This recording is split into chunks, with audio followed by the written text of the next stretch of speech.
welcome back to another session of Rediscovering Jesus through Revelation. And we've just finished up with Revelation chapter 11 and the conclusion of the second septet of the seven trumpets. But now we're moving into really some fantastic passages here, guys. Revelation 12, 13, and 14 gives us some of the most, I think, I don't know what you think, but some of the most interesting images in the book of Revelation when it pertains to things that perhaps are happening in both heaven and on earth. What do you guys think? Michael, as you've reminded us in our off-camera discussions, some people refer to this as John's nativity story. He doesn't cover that in his own gospel account. And here is kind of a supernatural perspective, as it were, unseen realm perspective of the birth of Christ. And we see, beginning in 12:1, I love how John puts it, a great sign appeared in heaven. A woman clothed with the sun, with the moon under her feet and a crown of 12 stars on her head. She was pregnant and cried out in labor and agony as she was about to give birth. So we see this mysterious woman. She's pregnant. She's in the heavens. Clearly, this is not an earthly gestation, but there's something to her, that she's clothed with the sun, with the moon under her feet and a crown of 12 stars on her head. Of course, there's been a lot of speculation as to these symbols, this imagery. Many see the woman as Mary. Others propose that this is God's covenant people, Israel. And what do you think? Yeah, you're right. I mean, this has puzzled many people, but I love what we've been trying to do with this book, and that is to take us back to what it would have meant to those first century readers or hearers of this. And of course, we know that there's a tradition that John traveled to Ephesus with Mary. And you would think reasonably that Mary would have shared her story with others. And of course, the people would have been captivated, I'm sure, with Mary's presence there as not just the bearer of Christ, but as she became known, indeed, at the Council of Ephesus in 431, the bearer of God. Theotokos. Theotokos. And one, I mean, at least for me, as I think about this, I wonder if they would have associated this woman with Mary herself. And in some way here, and I think this bears some merit, that John, in his gospel, and I think it comes out in Revelation as well, really tries to connect with his audience. And so those stories of Jesus, of Mary, of Jesus's life in his gospel, connected with different stories of the Ephesians. And I wonder if this might also be reflective of that. And what draws me to this are a couple of things. One, and just the description here. A woman clothed with the sun and the moon under her feet, and her head a crown of 12 stars. We know that Artemis, who was very prominent in Asia Minor at this time, was considered to be, among other things, the goddess of the moon. And it makes me wonder if John is not so much drawing a comparison between Mary and Artemis, but he is relating that this woman who bears God himself is greater than Artemis. I don't think that I'm sure he's not going to be calling people to worship, because his focus is on Christ in this passage. But he seems to be drawing upon stories that would be familiar to the people of Asia Minor. I think alongside of that, there are interesting parallels between John's description of this woman and the birth of Christ and what was known as the Leto Apollo Python myth. In Greek mythology, as you might recall, Leto has a relationship with Zeus, that she becomes pregnant with twins, Apollo and Artemis. Hera, Zeus's wife, is not happy about that, and she solicits the help of Python, a dragon, to kill Apollo and presumably Artemis, although Artemis doesn't factor into this particular story. But and so the imagery here of that struggle between a woman and a dragon over the birth of a son is certainly bearing on this story in some way. Well, and I think it's important to point out this is probably the most well-known Greek myth in Asia Minor. So that some think that what John has done here has borrowed from that Greek myth in order to communicate to his audience and make his point, but it no longer resembles the myth. It's a thoroughly strong biblical and theological presentation, some say, of salvation history. That it goes from conception to at least ascension, and some would say from, and I should have said incarnation to ascension, but some would say that it also goes from incarnation to glorification of Christ in his final triumph. And that makes me wonder, if it's all salvation history, might this not span all of human history, all of salvation history, from creation to the consummation? Where we see here a wonderful outlining, and even within chapter 12, a repetition of the story of God's salvation of humankind. That we know it involved real people such as Mary. We know that it involved Christ, the Son of God, becoming incarnate. And we know that we get to this point where whether these 12 stars represent Israel, Israel is now in our time understood as the Israel of God, the church, who ultimately triumph. And what would this mean for the people who heard it for the first time?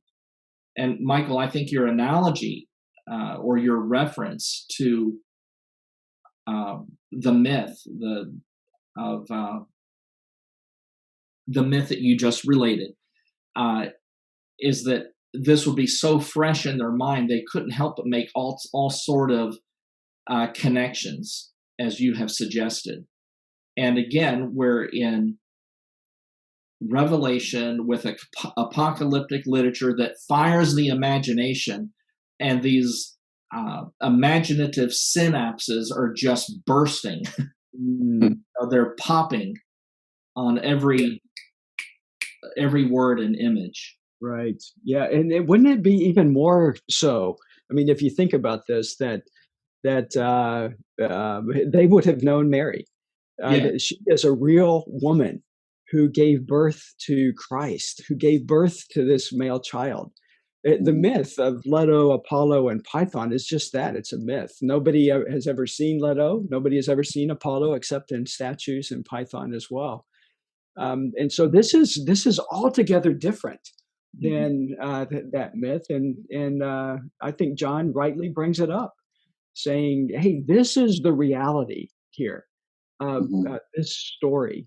It's not this myth that you once adhered to, but it's this real story of a woman who you have met, particularly those of Ephesus, and a male child that you have learned about. Uh, so yeah, I think there's some significance to John's use of that imagery. I'll draw a contrast in the way the hearers may have responded to this and how it's different from the way we respond. We read chapter 12 and we're poring over every word, trying to figure out, where is this symbolism? Where is this imagery taking us? And I think we can get it when we're familiar with scripture, but especially here when we're familiar with that Greek myth.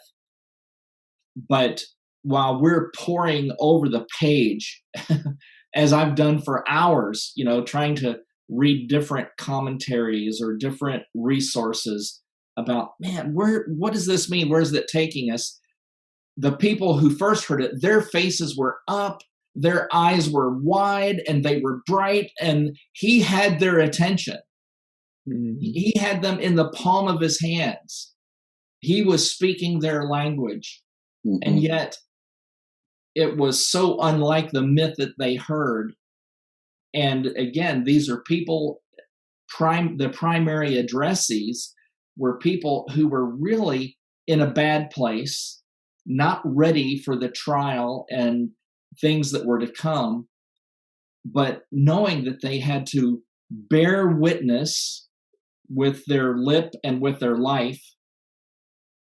And so he has them. And then the encouragement is, hey, once again, in the end, you win. Mm-hmm. You're victorious. Yeah. Yeah. I might call this a demythologizing, as it were, of the Leto, Apollo, Python story. Kind of what Paul did in Athens. I see you're a very religious people, but let me declare to you the unknown God. And even kind of following along the lines of a first century Jewish teaching method, Jesus uses it. You have heard it said, but I tell you. I want to propose that it very well could be a both and, where this woman is not merely just Mary, but that it is God's covenant people from the beginning. And the reason I would aim to propose that is because of the curse that the Lord puts on the serpent in the garden, describing it as a serpent that will bruise the heel of the seed of the woman, and the seed of the woman will crush the skull. We see a number of corollaries. Of course, Jesus is the descendant through the line of Judah, going all the way back to Adam. And so there's no reason to disassociate God's covenant people, Israel, with this woman. Again, the 12 stars being the patriarchs as well. And then, of course, I think it does take up Mary into it as the Theotokos, the mother of God, and bringing him forth. And then, of course, this great fiery red dragon that we'll look at momentarily is representative of Satan in many guises, as it were, the 7 heads and 10 horns, trying to destroy God's people, and in particularly destroy the child born of Mary, who is descended through the lines of Israel. Mm-hmm. Yeah, absolutely. I mean, there's definitely I mean, we could say, and I would say this tentatively, but a reversal almost of the scene in the garden here, or a fulfillment of the scene in the garden, for sure. I think James Hamilton makes that connection very clear in his work. I forget the title now, But that's the direction he goes. That there's a great deal of fulfillment happening here, based on Genesis 3, and carrying it forward all the way through to the consummation. With respect to verse 1, and the woman clothed with the sun, with the moon under her feet, and on her head a crown of 12 stars, I'd like to read Genesis 37:9, a familiar story about Joseph and the dream he had, and told his brothers and father that he had. Then he dreamed another dream and told it to his brothers and said, "Behold, I have dreamed another dream. Behold, behold, the sun, the moon, and 11 stars were bowing down to me." And so it encapsulates the entire patriarchal family at that point. So it's obviously a reference that goes at least back that far. And then again, as the church is the new Israel, we see this again, this story of salvation history, but couched as we move forward in the story in this Greek myth that was most popular in Asia, Western Asia Minor at this time. Well, as David, you alluded to, we meet this great red dragon that is clearly Satan, as we read in verse 9. And the great dragon was thrown down, that ancient serpent who is called the devil and Satan, the deceiver of the whole world. He was thrown down to earth, and his angels were thrown down with him. And of course, this relating back to that heavenly battle between Satan and Michael, and his casting to the earth, as well as the sweeping of other angelic beings to the earth. This is what I love about some places in Revelation. I wonder who the dragon is, right? This is where the identity is nailed for us. Right. It's like John says, it's like he's putting up blinking lights and everything to say, don't miss this one. So at least we know here we're not speculating at all as to who that is. So with all that we've mentioned, I can see why some people would say this is salvation history from the fall all the way to the consummation. That and whether that's it or not, whether that's it specifically, but we do see definitely a great spiritual battle, a great spiritual war being waged. And once again, I don't think we're to read this in a linear fashion. I don't think we're to read chapter 12 as this happened, that happened, and then something else happened, and this is how it ended.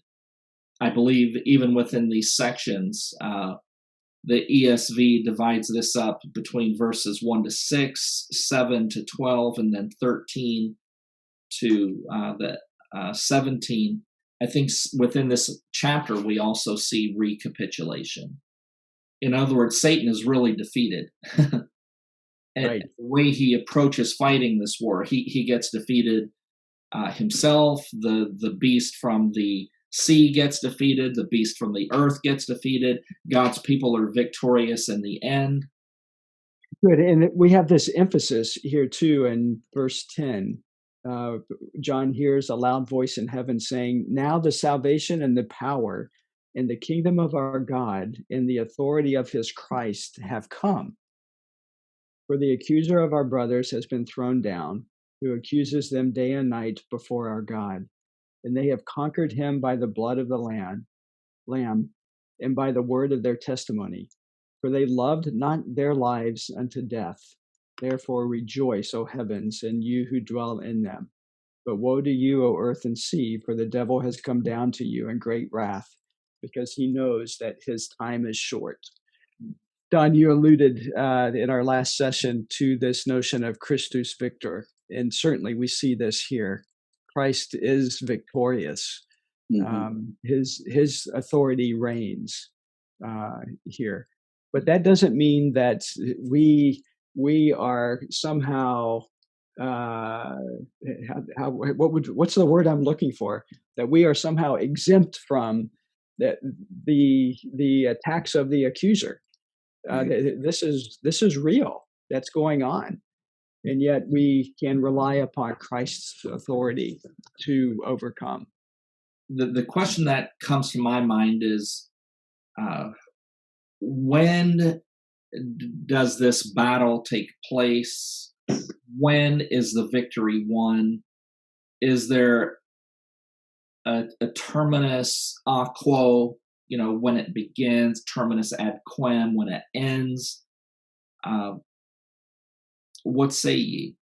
I think we're very likely looking toward the end. That is, I think of Luke chapter 9, or chapter 10 rather, when Jesus is sending out the 72 and they return, and they're rejoicing of how the demons obey them in the name of Christ under his authority that he's given them. But what does Jesus say to them? I saw Satan fall from heaven. And, there's some question as to, is he speaking in real time, or is he referring to a past, or what? Or is he making a spiritual observation of sorts that, you guys went out and you did all this stuff, and by declaring the gospel and by healing people, and you made an impact on the unseen realm.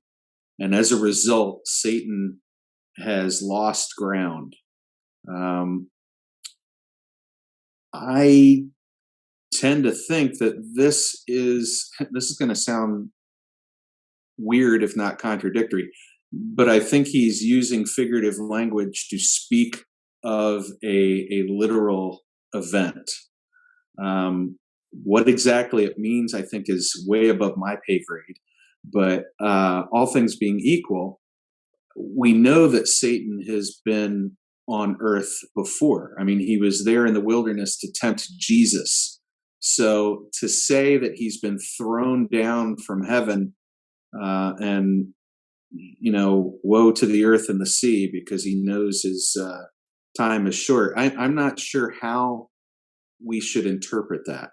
Well, it makes you wonder. I mean, we've alluded to the various Old Testament passages that in some way illumine what we read in Revelation. And one wonders if this might be one of those in chapter 12, verse 7, when we see this war going on, that we know from Ezekiel that there was a point, it seems, that Satan was excommunicated, if you will, thrown out of heaven into the earth. And if that might not be the illusion here that we're seeing in chapter 12. I think that chapter 12 has this proleptic point of view, which fits in with what Gordon Fee has written on Revelation, that this is about the spiritual battle. It's cosmic in scope. And although we can point to specific events that we already know about based on our reading of Scripture, such as the one you just mentioned, Michael, from Ezekiel, but as theologian George Eldon Ladd said, and has made it so common for us to speak of the here but the not yet. We see glimpses of this, but the victory is not yet final. I mean, in the real sense, it is final, but we're not experiencing the finality of it at this point. Yeah. So in that regard, that's why I say it's really hard to take this as this happened and that happened, because the imagery seems to go back and forth in time as you walk through chapter 12. Good. And we know it's going to get worse, too. It's intensifying, yes. We get to chapter 13 and we think, holy cow. Yeah. What's going on? I thought we won in chapter 12. Well, it does leave you, as we pick up in chapter 13, that the dragon is warring against the woman. The woman is sheltered in the wilderness. in some way uh, protected from that. But there is, again, from 7 to 12, this real sense that the church is not going to be immune from the accuser. Uh, yes, Jesus has authority. Yes, salvation has come. Yes, power is has come as well. But the accuser is still active in this world, accusing the brothers night and day. He says before our God, and we get this beautiful. I mean, this is the gospel too, isn't it? We've been talking a lot about this, the three of us, but and they conquered him by the blood of their lamb and the word of their testimony. I mean, again, we have over and over in Revelation this idea of the sacrificial lamb. It's by his blood. Revelation 5 tells us been ransomed. And so there, as we've been talking about different theories of atonement, yes, there is a victory, but there was a cost to that victory, and that cost was the blood of the Lamb, who was sacrificed for us. And this is so beautifully coming out in Revelation chapter 12. Well, but even their own lives, right? There's a cost to the lives of those who choose to hold to their testimony. As it says, as John writes in the second half of that verse 11, for they did not love their lives to the point of death. So, again, it goes back to the letters: endure, persevere. You don't need to fear the first death. Before we get too far away from chapter 12, I just want to mention chapter 12 is the center of the book. It's the theological center of the book. You read verse 10, and I heard a loud voice in heaven saying, now the salvation and the power and the kingdom of our God and the authority of his Christ have come, for the accuser of our brothers has been thrown down. And we do know that the event that prompted this fierce outbreak of wrath is the resurrection of Christ. So, and that brings us, I mean, that's what carries the saints through to this faithful witness, to this faithful testimony. Yes, you may give your life, but you do not love your life to death. You will proclaim the gospel. You'll remain faithful. And then in 13, as you've already mentioned, it intensifies. But we should note that we've passed the theological center of the book, and the center of the book actually to get to this point, and that it's going to require, victory requires the blood of the Lamb, and it may require. It does require, evidently, much blood of the saints to be spilled, because that's how we as saints overcome ultimately. But those who seek to save their lives will lose them. Those who lose their lives for my sake will save them. Yeah, and then this beautiful phrase here in verse 17, the end of that in particular. Let me read the whole thing. Then the dragon became furious with the woman and went off to make war on the rest of her offspring. So again, we are not immune to this battle that's happening.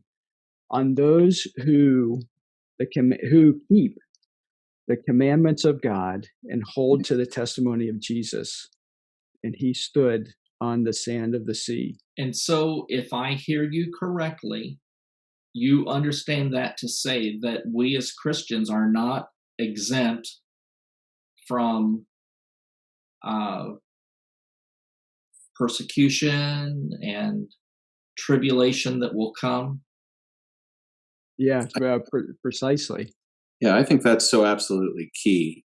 And I think, I don't want to point fingers or anything, but there is a school of interpretation that over the last 100 plus years, 150 years, has really taken root in Western Christianity that could only be dreamed up from a Western perspective, because it paints this rosy picture of how God is going to rapture his church, his true church, out before tribulation begins. And I think first of all, it is a misreading of everything Jesus says about those who will come after him. But second of all, to me, it's an insult to our brothers and sisters in other parts of the world where they have far more often than not experienced great tribulation at the hands of the enemies of Christ. Whether those enemies acknowledge Christ in any way, shape, or form, or persecute and kill out of complete ignorance is not the issue. It is that there is an enemy behind the enemy. The enemy. As Paul says, we're not wrestling against flesh and blood. We're wrestling against spiritual authorities, principalities, this present darkness. And as he says in 2 Corinthians 10, we're not fighting with weapons of this world. We're fighting with spiritual weapons to take captive pretensions that set themselves up against the gospel, against the kingdom of God, and demolish them, take them captive. We want to be careful to not import or bring baggage into our reading of Scripture, but let Scripture define for us the theological outcome. Chapter 13, we are meeting two beasts. One, and these are interesting. They're interesting how John describes them, because they're very different. The first beast rises out of the sea with 10 horns, 7 heads, and 10 diadems on its horns, and blasphemous names on its heads. And then the second beast is rising out of the earth. It had 2 horns like a lamb, and it spoke like a dragon, and it exercised all the authority of the first beast in its presence. Interesting descriptions, 2 very distinct beasts here. Well, in the classic reading of that school of interpretation I was just talking about, the first beast is, let me see here. I think the first beast is like the false prophet, and the second beast is the Antichrist, or the false Christ. Mm-hmm. But the problem again with that is that it's imposing a particular time and place, and requires this happening at the very end of history. This reads, doesn't it, David, like this is happening now. I mean, these are things that people are experiencing. And have happened, mm-hmm. and have been experienced. So we're seeing a false religion essentially set up, and a false system. I don't want to say secular, because that would have been a foreign concept to the first readers, but certainly a worldview, as it were, a governmental system. Whoever is in power is in opposition. Mm. And that would certainly be a bill for Asia Minor. Yes, absolutely. And again, I'm continually asking myself, what would they have seen here, or what would they have taken into consideration as they heard this revelation from John? And I'm going to take just a stab, and you guys can interact with me a bit and push back on me a bit here too. But just thinking, if I were a first century Christian living in Asia Minor, I would have heard these two beasts as reflecting two entities. One, the first beast reflecting a religious entity, and the second beast reflecting a political entity. And there's overlap in both of these at some level.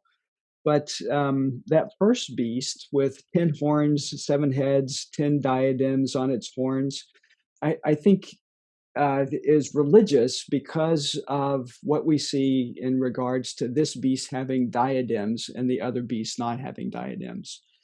Diadems in Asia Minor were significant for the religious people or gods or goddesses. They were often seen with diadems on them.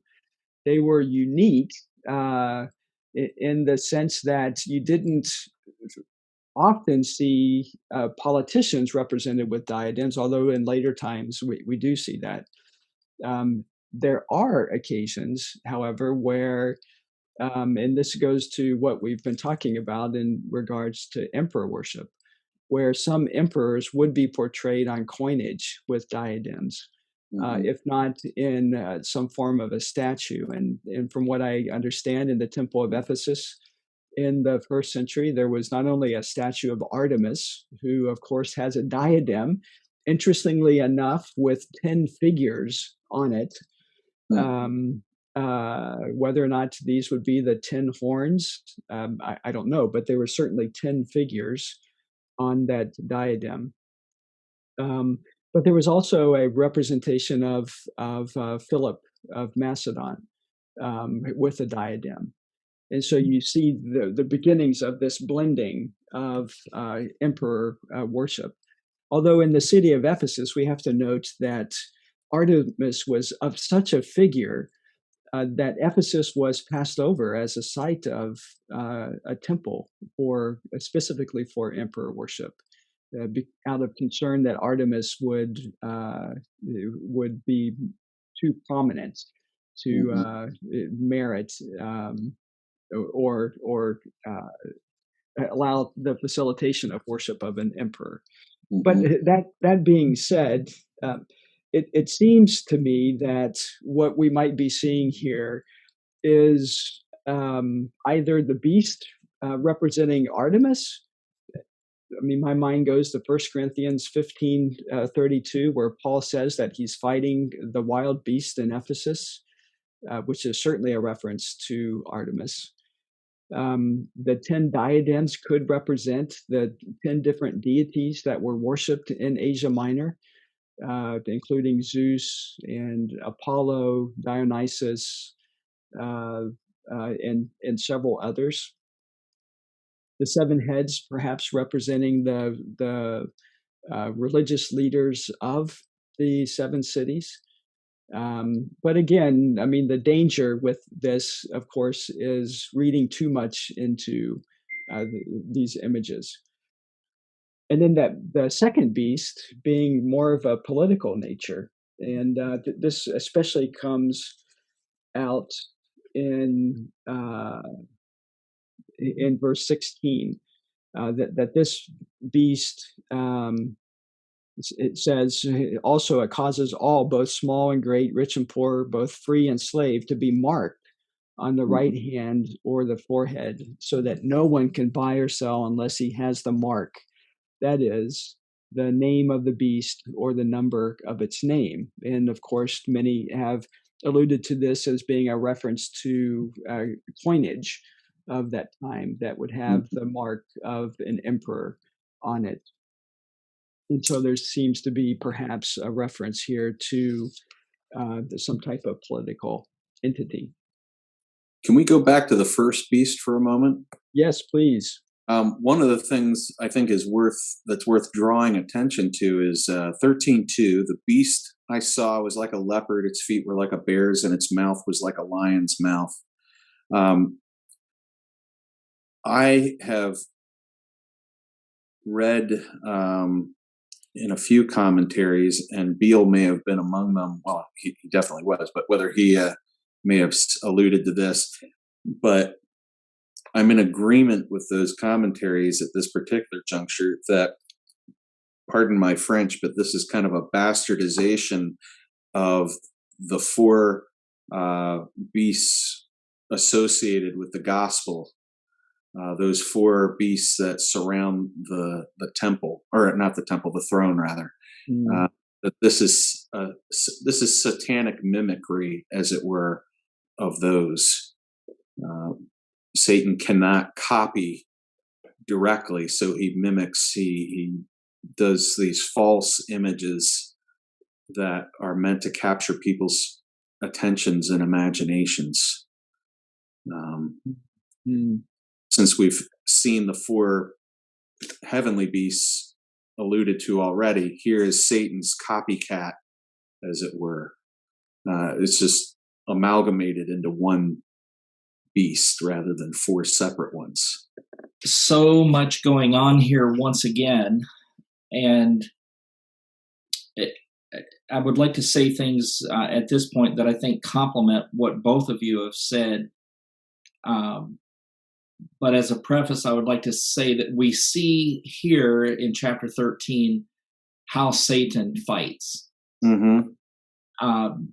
David, you referred to this amalgamated beast, but we also see that this beast is the incarnation of Satan. Right.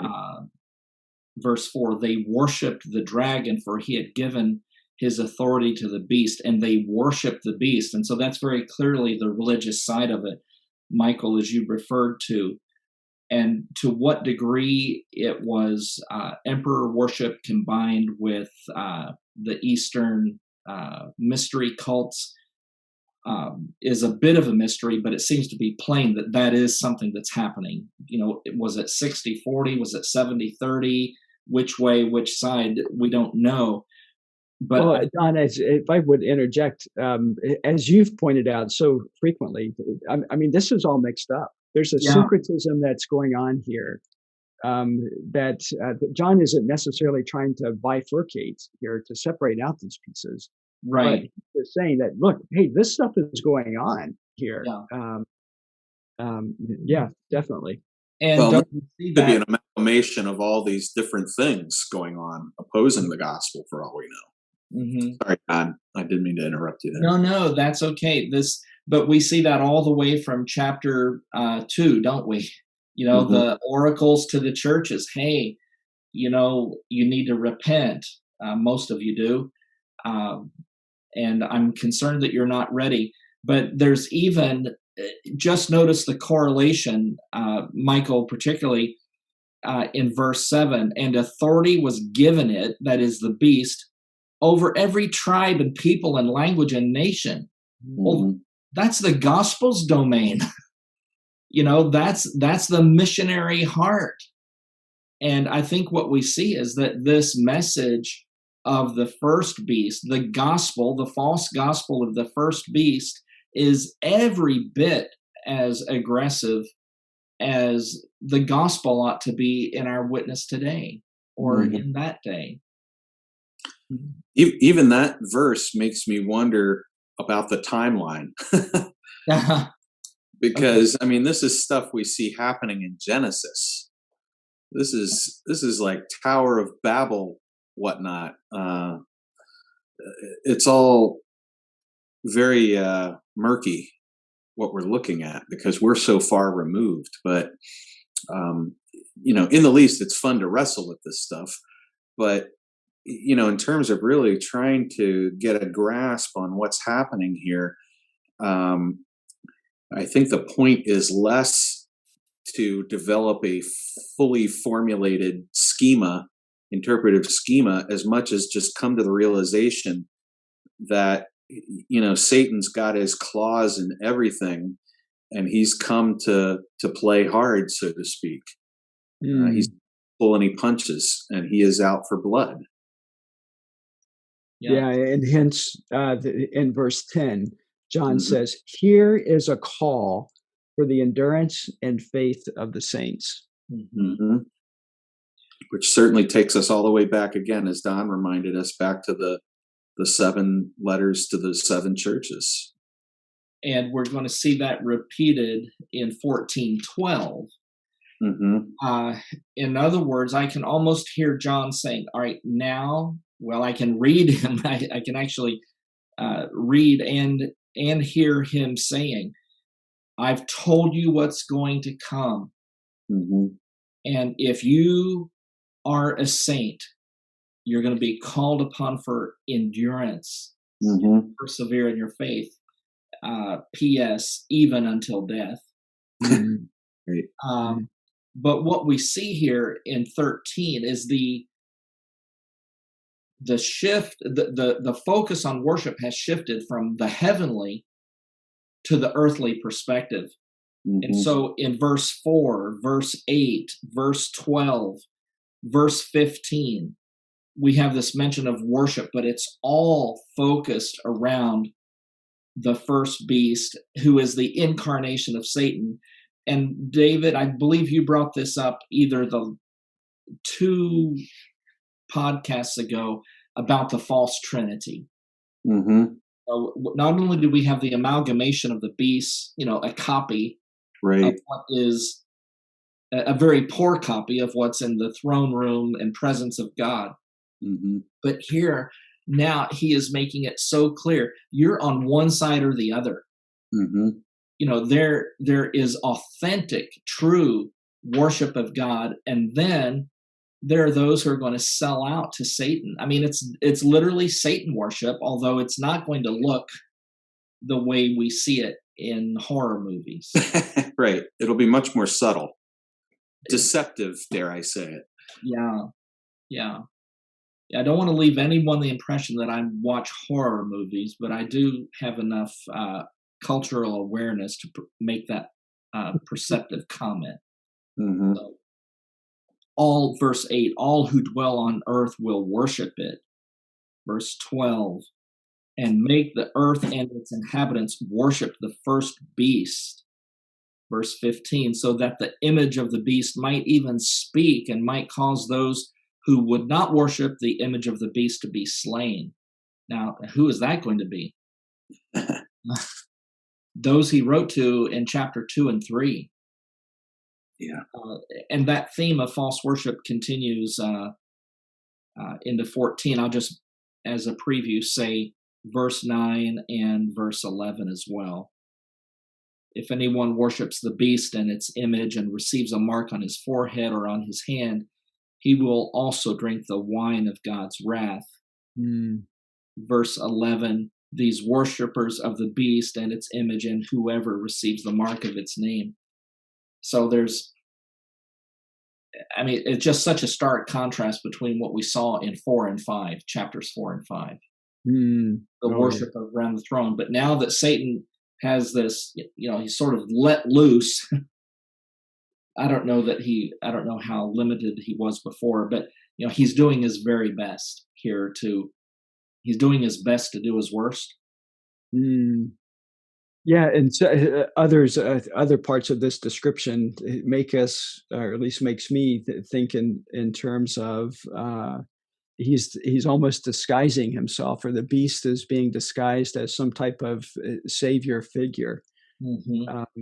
In verse 11, then I saw another beast rising out of the earth that had 2 horns like a lamb. Yes. And it spoke like a dragon. It exercises all the authority of the first beast in its presence and makes the earth and its inhabitants worship the first beast, whose mortal womb was healed. It performs great signs, even making fire come down from heaven to earth in front of people. And by the signs that it is allowed to work in the presence of the beast, it deceives those who dwell on earth, telling them to make an image of the beast that was wounded by the sword and yet lived. Now, Michael, I need to ask you about this because I know we've come at this from several perspectives. There is the Nero Redivivus myth that we talked about before. Do you see a correspondence a little bit closer to Asia Minor, to Western Asia Minor in these churches? Yeah, that's a good question. I don't know the answer to that. I think most commentators point to verse 11 I'm sorry, verse 12, as this beast having some mortal wound that was healed, as a reference to that Nero myth. And this was, as I've mentioned before, was a myth that did not come out of the church. This was a myth in the Roman Empire that Nero would be resurrected in some form. And so that's what's given the weight of the political emphasis of this particular beast. Was there in Asia Minor some similar myth? I don't know, but I think here, Don, that because we have with that first beast the connection with the religious, and the second beast with the political, I think this is where we're beginning to see the intersections of Asia Minor and the Roman Empire and Roman rulers and what we've brought up before, emperor worship. It's not one excluding the other or one more prominent than the other. It's the reality that both of these things are going on in Asia Minor. In some places, like in Ephesus, for example, there's much more emphasis on the religious worship, the false worship of Artemis and other gods and goddesses, as there is in some of the other 7 cities. But in a couple of these other cities, and now which cities they are escape me, but there were temples that were dedicated to emperors. And so emperor worship was much more prominent in those places. In fact, among the cities of Asia Minor, there were often competitions for the location of a temple dedicated to an emperor. And so it's not an either or. It's both a reality of things that are going on in Asia Minor. The religious worship of pagan gods and goddesses, as well as the worship of emperors. And so it could very well be that this is a reference to that myth of Nero coming back to life. Well, it certainly was a real fear. And there was at least one, if not 2 different men, who tried to play on that and rally people around them in the East so that they could make a go at it in the West. And I think on one occasion, the Romans, the fellow was hiding with the Parthians, and the Romans demanded that the Parthians turn him over, and I think they did, and that fellow paid the price for his attempts at capitalizing on the Nero myth. But Nero was such a horrible ruler in the end that it really did cause great consternation and fear amongst people in the empire that he might come back. So we don't want to downplay that too much. Yeah, good. I would agree. And of course, that idea is perhaps amplified with the number of the man, and that number being 666. So let me pause there. What do you guys think about this number of the man? Well, when I was in seminary, my New Testament professor, Craig Keener, showed us how you could actually take 666 and make it to come out to be Barney, the purple dinosaur, who did the children's programming for PBS for so long. And, of course, there's probably a lot of people who would agree with him that Barney is the Antichrist. Barney, or many parents, maybe. Yeah. What was that, Don? Barney the Beast. That's right. He's that second beast. Oh my goodness. Now the song is going to be singing through my head the rest of the day. Clean up, clean up. And right there shows you that Barney is the Antichrist. Well, in my lifetime alone, the beast, or the number has been identified. The first I heard was Henry Kissinger. And I could never figure that out. and of course it's been Obama and Trump and every president we've had, somehow their name equals 666, as well as all the totalitarian fascist rulers. I don't know. And yet what gets me is to make the name come out to be Nero, it has to be transliterated into Hebrew, and then you use Hebrew to count it.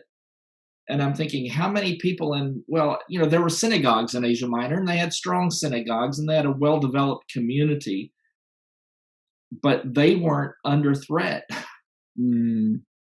And so I don't think they had any reason to tally his name.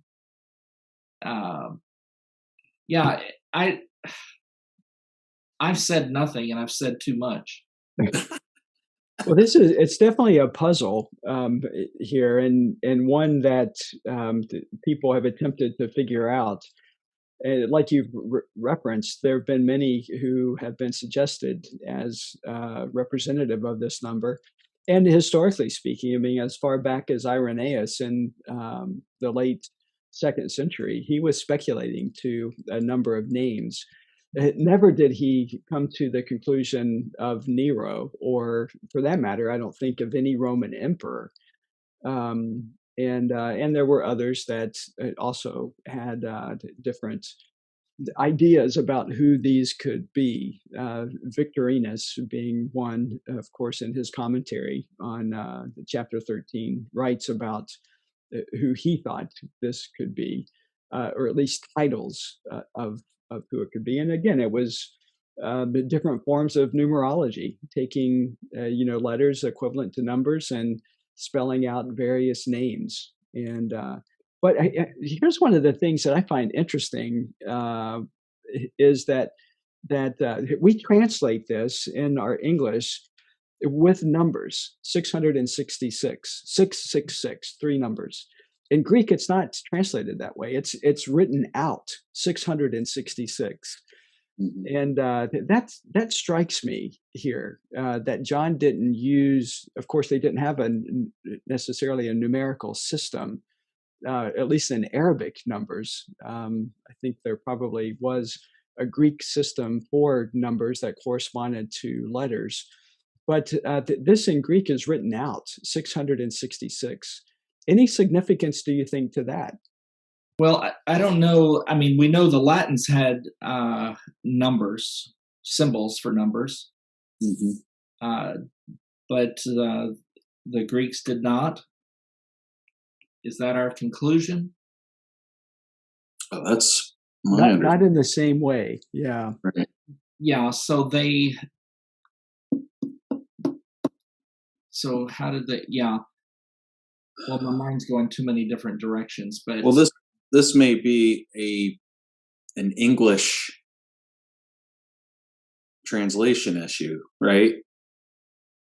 Mm. It'd be interesting to see what older English. Let me see what the Geneva Bible shows.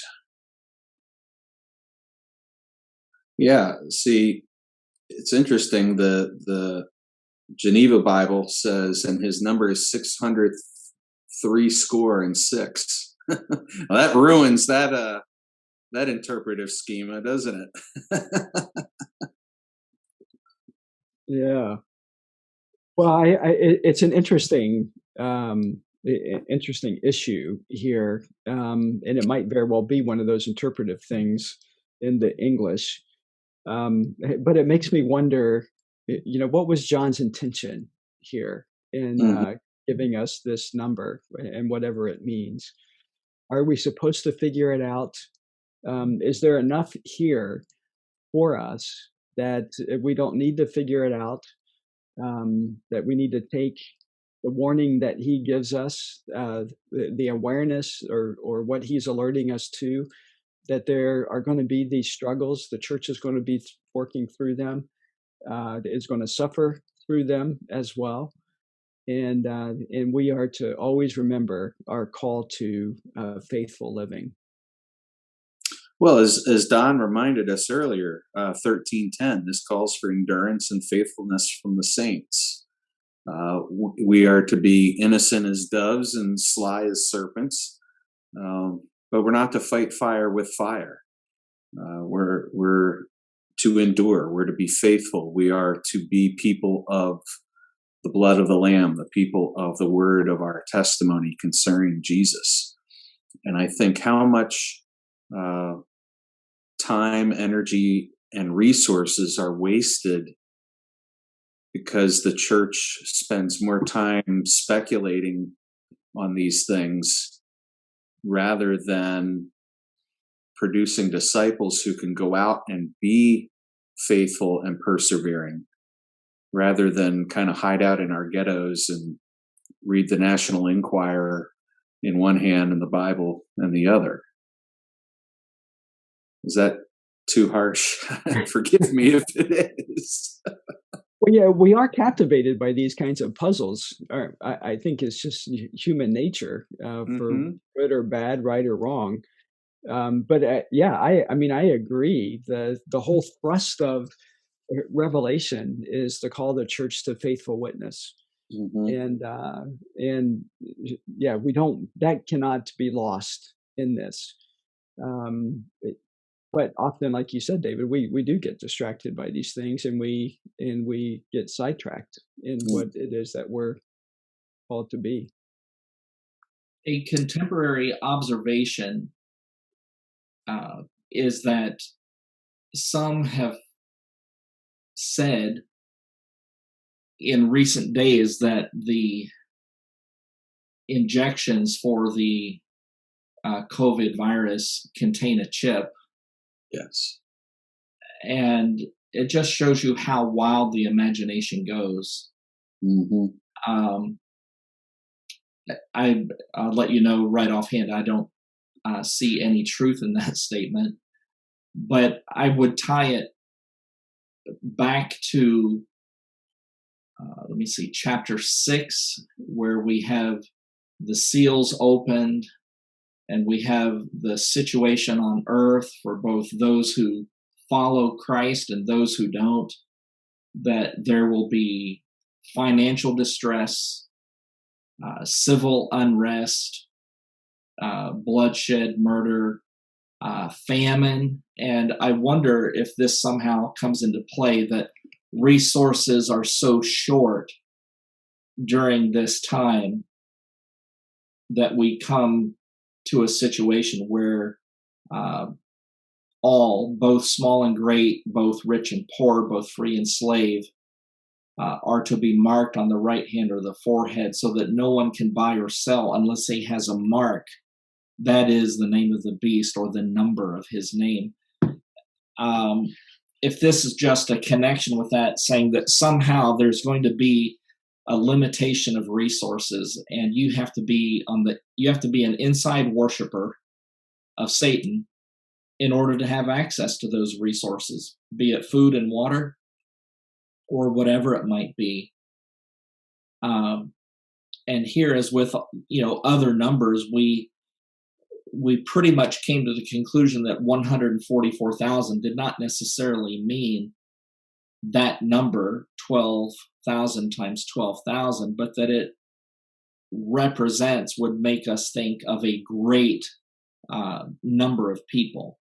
And so is 666 here a literal number? I know this is going to drive mathematicians crazy and numerologists crazy, but he does begin by saying this calls for wisdom. I think the one thing we could say for sure, you're not going to get the mark of the beast accidentally. And even if you were to get it accidentally, this is an act of volition. You have to know what it is you're accepting, and you have to be willing to accept it. So, even if, and I had somebody bring this question up to me too, Don, well, what if the vaccine has the number of the beast in it? I said, well, first of all, that flies in the face of all the statements of that particular interpretive school, because it would literally have to be on your forehead or your right hand, back of your right hand. But second of all, you need to know what it is you're receiving, and you need to agree to receive it for it to be effective. There would be nothing, God would certainly not hold us responsible if this were a literal thing and we were to be held down and have it put upon us against our will. So we're stuck with all sorts of Hollywood-esque and melodramatic type interpretations as to how this is going to come about. Well, good. Well, one thing is for certain, that this beast is not going to discriminate. All, both small and great, both rich and poor, both free and slave, are going to be marked on the right hand or on the forehead. Mm-hmm. And yet, in the midst of that, we are still, as we continually remind ourselves, we're called to endure. Mm-hmm. And be faithful to the word of our testimony about Christ. So, well, guys, we're not going to make it to 14. We'll do that next session. But we're making progress. We're through chapter 13, looking at some of the trials that the church is going to face and is facing. Some of these are present in different places in the world. Some of them are yet to be. And still, we are called to this faithful living. We're grateful that you've joined us again for this session. We're looking forward to being together again as we look further into rediscovering Jesus in the book of Revelation.